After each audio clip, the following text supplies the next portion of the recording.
Hello, YouTube. The next prophecy is in the Gospel of John, chapter 7, verse 38. I'm going to read verses 37 through 39.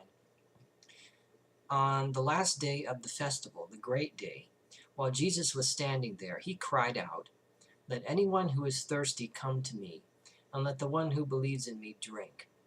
As the scripture has said, out of the believer's heart shall flow rivers of living water." Now he said this about the Spirit, which believers in him were to receive. For as yet there was no Spirit, because Jesus was not yet glorified. The prophecy in verse 38 doesn't actually appear anywhere in the Hebrew Bible.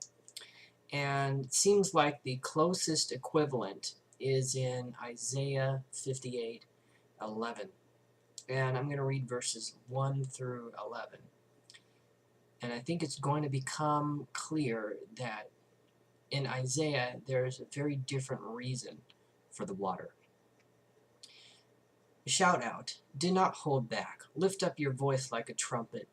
Announce to my people their rebellion, to the house of Jacob their sins. Yet day after day they seek me and delight to know my ways, as if they were a nation that practiced righteousness and did not forsake the ordinance of their God. They ask of me righteous judgments. They delight to draw near to God. Why do we fast, but you do not see? Why humble ourselves, but you do not notice? Look, you serve your own interest on your fast day, and oppress all your workers. Look, you fast only to quarrel and to fight, and to strike with a wicked fist. Such fasting as you do today will not make your voice heard on high. Is such the fast that I choose, a day to humble oneself? Is it to bow down the head like a bulrush, and to lie in sackcloth and ashes? Will you call this a fast, a day acceptable to the Lord?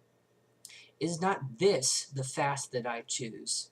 To loose the bonds of injustice, to undo the thongs of the yoke, to let the oppressed go free, and to break every yoke? Is it not to share your bread with the hungry, and bring the homeless poor into your house? When you see the naked, to cover them, and not to hide yourself from your own kin? Then your light shall break forth like the dawn, and your healing shall spring up quickly. Your vindicator shall go before you. The glory of the Lord shall be your rear guard.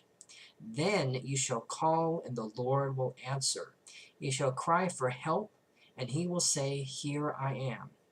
If you remove the yoke from among you, the pointing of the finger, the speaking of evil, if you offer your food to the hungry and satisfy the needs of the afflicted, then your light shall rise in the darkness, and your gloom be like the noonday.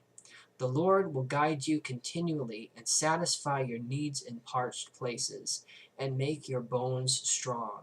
And you shall be like a watered garden, like a spring of water, whose waters never fail.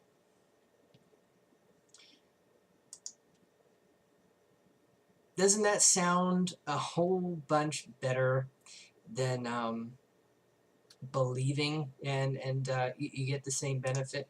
Wouldn't it be so much better for people who want to follow Jesus to follow the instructions being given in verses 6 through 11 of Isaiah 58? Seems that way to me, but yeah, it's really not talking about the same thing.